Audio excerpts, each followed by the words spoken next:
Hello guys. Welcome to Top Anime Sensei. This video is the part 4 of chapter 2 volume 10, The Bustling Daily Life. So if you have not watched the previous parts, then please go check them. The links are in the description.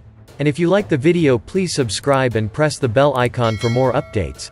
So without any further delay, let's start. I need to seriously reflect on myself for having them worried this time. From today onward, I will show up every day. I will be very happy if you would do that. I suppose, I really need to stop getting carried away with my interests. But merely knowing that someone was worried about me cheered me up.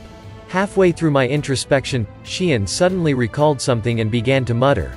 Speaking of which, Murmile-san has been looking for Rimuru-sama since yesterday. Eh?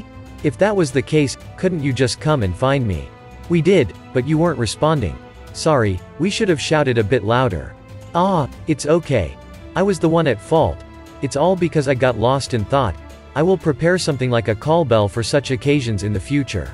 It seemed that Shion didn't think it was anything urgent, but seeing that Murmiles was still looking for me to that day, she became anxious and went to discuss it with Shuna. Moreover, Shion further mentioned that what Murmiles wanted to talk about had to do with the labyrinth, yet he didn't tell her the details. Did he feel that she wouldn't understand, or was it something that he couldn't tell Shion? Murmiles' thoughts were intriguing. Speaking of which, Diablo may have been more qualified than I had expected. In times like this, Diablo would have definitely come to call me out. He might have gone so far as to just come in by himself. Now that I think about it, Diablo was probably even more stubborn than Shion. But let's put that thought aside. I should go find Murmiles. Shuna made me some packed sandwiches, and Shion made me some black tea. While enjoying my food, I waited for Murmiles' arrival. Oh, Rimuru-sama. I've been looking for you. Something terrible has happened. Murmiles burst out in panic before me. Quite unlike my own casual attitude. What happened? Did we get complaints from customers? I thought as I asked. There have been other people who made it through floor 30, after Masayuki-san. Wow, that's impressive. They are progressing faster than I expected. Now's not the time for such idle chit-chat. They are progressing at lightning speed and are already approaching the 40th floor's boss room. Whoa, wow. Indeed, now wasn't the time for chilling. But I didn't think such panic was warranted.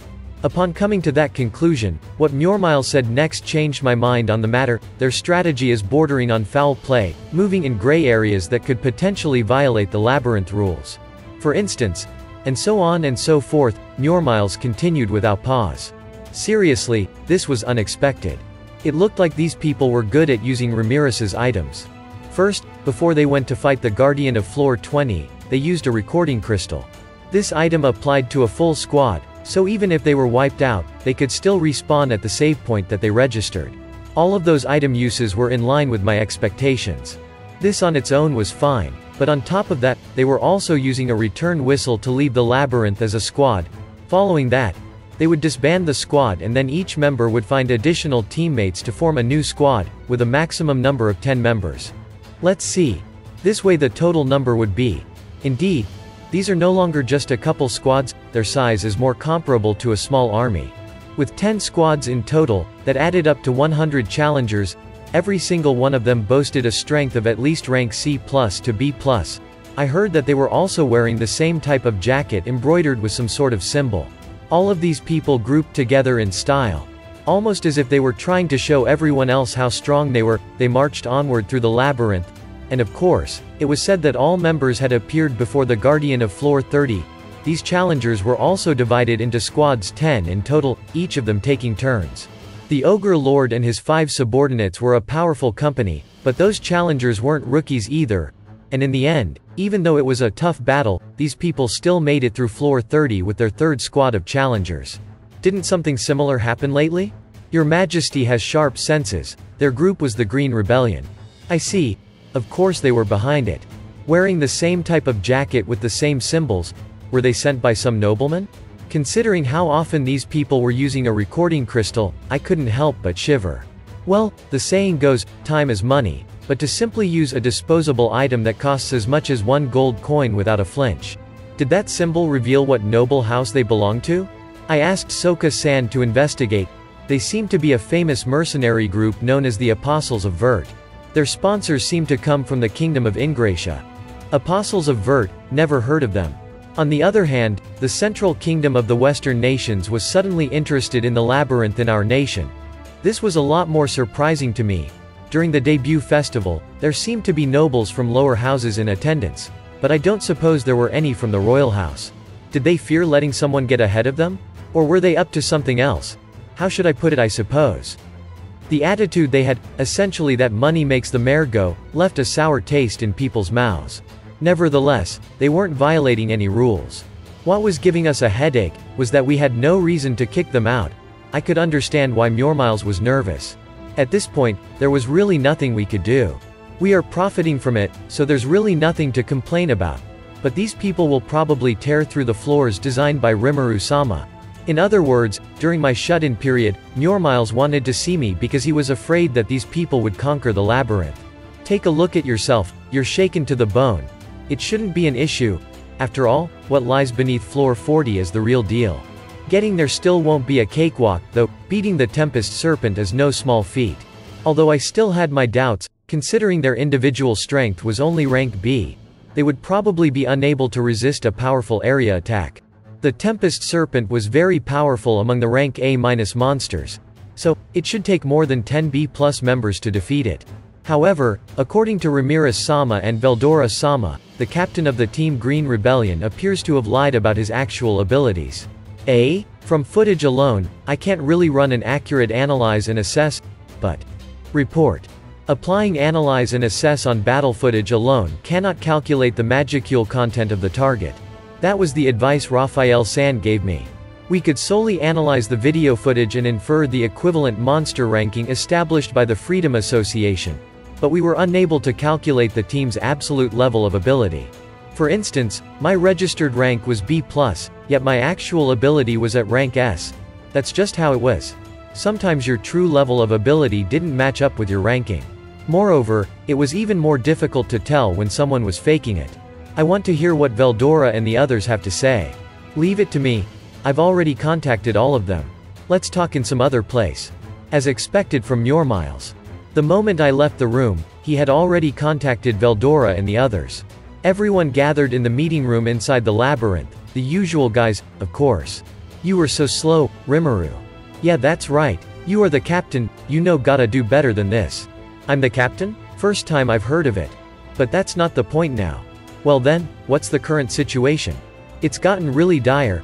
They have already made their way to floor 38. Ramirez rendered the raiders' progress into video footage as she spoke. She looked distraught and flustered as she worked to visualize the situation. If only I could use this to perform a direct analyze and assess. Proposal. If permission to interfere with the individual Ramirez's intrinsic skill labyrinth creation is granted, more accurate intelligence could be extracted. It was rare of Raphael-san to suggest something. It looked like it was worth a try. Let's ask her right away. Ramirez-kun, may I ask you a favor?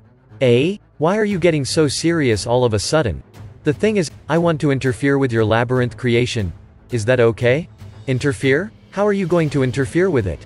Even if you asked me, I certainly had no clue. By interfere I mean interfere.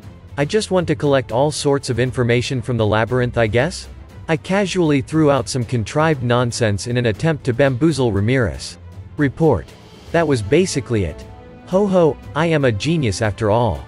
It seemed that I correctly interpreted Raphael-sensei's idea. I guess you may, but can you endure all that? Me? Why are you worrying about me now? Not really, but the thing is that the amount of information within my labyrinth is huge. Even I can't grasp all of it, that's why I usually just delete most of that stuff. Wait a minute? An immense amount of information. Just like she pointed out, it was indeed filled to the brim. There were already more than 1,000 challengers using the labyrinth at that very moment, in addition to the many items on various floors, not to mention the residents on floor 95. And all of this would be handled by... Answer. No problem. Yeah. No problem indeed. No problem. Why do you sound like you're full of doubt? Well then, you don't have to pursue it, Ramirez. Just go ahead and hand the matters to Rimuru. No more need to worry about it. I wasn't even sure about it myself before Ramirez was suddenly convinced by Veldora. I got it. Then I'll give Rimuru the access to interfere with my labyrinth creation. Ramirez declared and reached out to touch me. And with that, I was easily connected to the labyrinth. Report. Established connection with the intrinsic skill labyrinth creation of individual Ramirez, proceeding to gather intelligence. As if it was already on the edge of its seat, Raphael San launched its operation, and in that same instant, it felt as though a tidal wave of information flooded into my brain. Though it had no ill effect on my body, I had tensed up in anticipation, yet it was all for nothing. Report. Analyze and assess of Team Green Rebellion has concluded. The captain's abilities exceed rank A. The analysis of the remaining members deviates by a negligible amount from the previous appraisal. It looked like Raphael San was able to get the necessary information in a moment's notice. What a reliable sensei indeed. But for some reason, Raphael San seemed to be continuing its analyze and assess. Was there something else on its mind? Answer. Currently analyzing all ongoing battles within the labyrinth. And that's it. Thank you so much for watching. And if you guys have not watched the previous parts, then please watch them. The links are in the description. And don't forget to like, subscribe and press the bell icon for more updates.